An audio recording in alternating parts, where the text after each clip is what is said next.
Ladies and gentlemen, welcome back to the CSTV. I'm your host, Kathleen Egal Toto, Madam CS, and this is The Striker.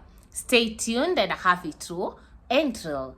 The Striker today, we are going to look at why President Ruto is actually avoiding the mountain. But before I do that, I apologize for not having posted yesterday. I was held up somewhere, so I couldn't be able to upload. But today I'm here.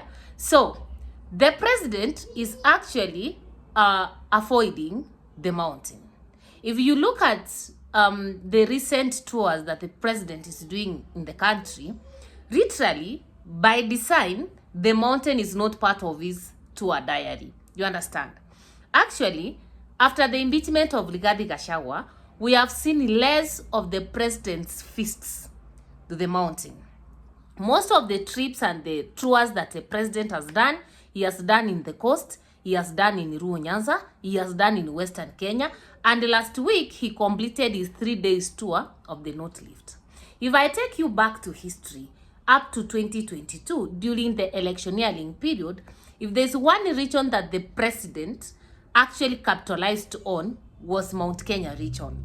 You know, he could go to Mount Kenya 5 days a week and only 2 days were dedicated to the rest of the country.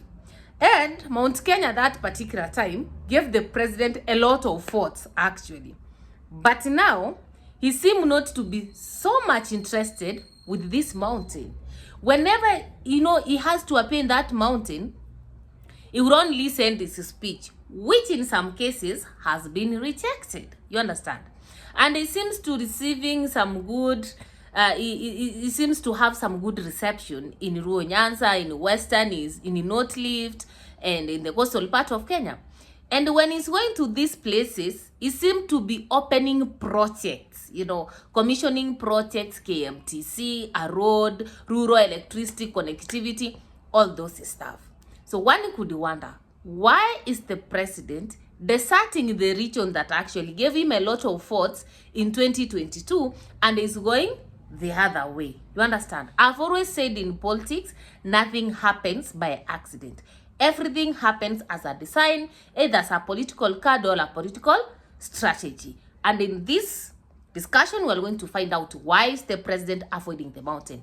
But before we dive into that discussion, if you are new to this channel, welcome home, karibu nyumbani. Remember to subscribe, like, share, and comment on our videos. Turn on the notification bell so that the next time we are uploading a video, YouTube will automatically notify you. If you are a returning subscriber, thank you for tuning in. Thank you for your support. Wewe ni wa maana sana. Kindly remember to like, share, and comment on our videos. Now, ladies and gentlemen, allow me to dive in. If there's one thing that the president has been doing is avoiding the mountain. And as I've said, in 2022, actually, he did a lot of tours to the mountain. But right now, he seems to be going west, you know, Western Kenya, Ruo Nyanza, the North Rift, and the coast. The mountain seems not to be in his diary. And one could wonder, what is happening? So these are the reasons actually. Now, 4 reasons why I feel the president is avoiding the mountain. Number 1, our president is capitalizing on the support base. You know, the mountain as it is right now, after the impeachment of Rigathi Gachagua, it is slippery. It is very, very slippery to be climbed by the president. When he attended the event in Embu, where the bishop was being inaugurated, the people heckled him. When he sent his speech to Embu again, his speech was rejected. The same thing applies to Murang'a, where actually he has sent his speech. It was rejected. Actually, it was the speech of his deputy that was rejected. And when you look at the supporters from the mountain, the likes of Kimani Ichung'wah, in as much as they go outside there and talk a lot, they cannot come to the mountain and speak the same thing. So literally, the mountain is hurting, despite the fact that the deputy president was replaced by somebody again from the mountain. The truth is that the mountain is hurting. If you watched during these abduction at Mandamanos, the guys who abducted from Embu, the people of Embu came out and they were saying that Ruto must go. You understand? So literally, the president is aware that the mountain as it is right now is not going to give him any support. You know, his popularity in the mountain has gone down. His support base in the mountain has gone down. So he's capitalizing on those regions where actually he seemed to get acceptance. Ever since he formed a broad-based government with Raila Amolo Odinga, that is Baba, Ruto's entry to Rio Nyanza has been so easy. And when he goes there, they rejoice with him. The western part of Kenya, the same thing. You know, the coastal part of Kenya, the same thing. And now, when he was in the North Lift, he was even speaking in their own language. He commissioned projects for them. He convinced them using their own language. So you understand, he's trying to set another support base where people seem to be accepting him and not heckling him. So that is the first thing. He knows that come 2027, the mountain may not support him. And if he's going to get votes from the mountain, it's very little. So he doesn't have to waste a lot of resources on the mountain where he knows he will not get support. Number two, our president is trying to counter the narrative of unpopularity. Ever since he impeached Rigathi Gachagua and this Azimio, the finance bill, mandamanos, tax mandamanos, you know, we have had a lot of issues around the Kenya Kwanza government.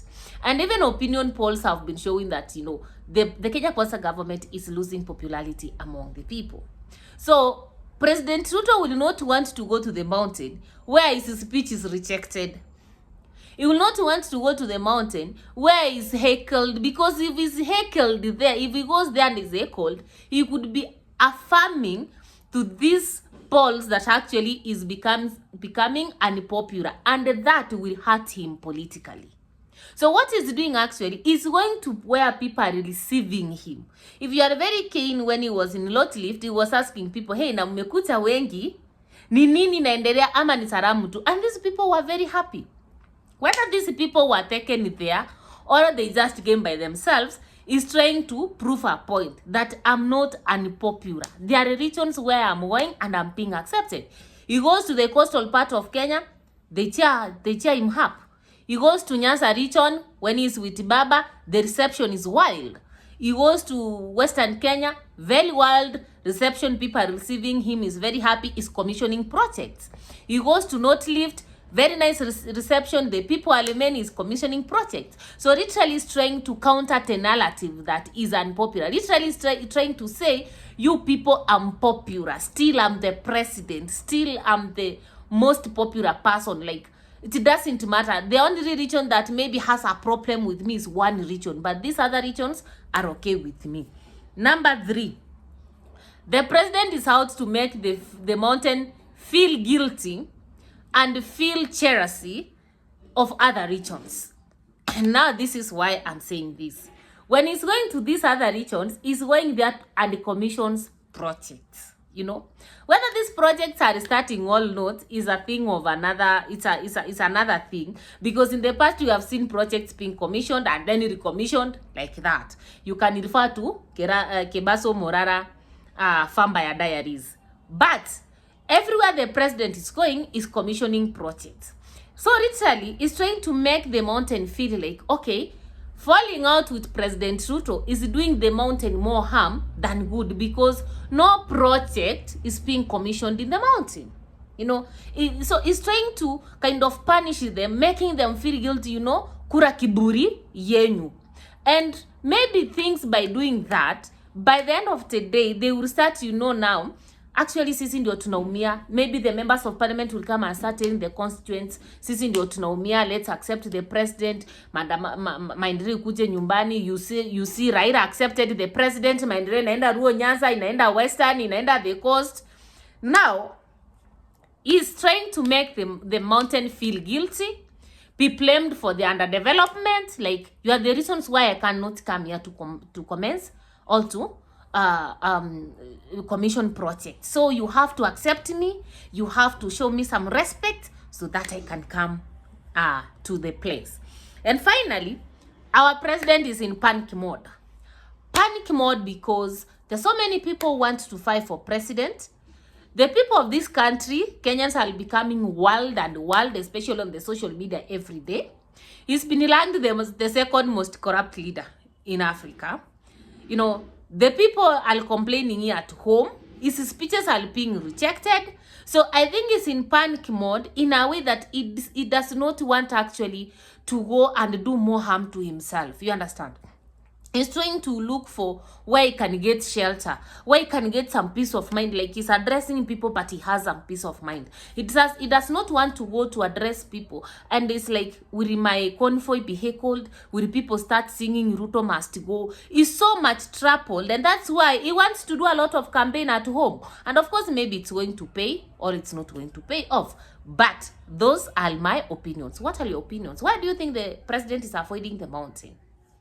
Let me get your opinions and in the comment section below. Remember to subscribe, like, share, and comment on our videos. And yeah, see you next time.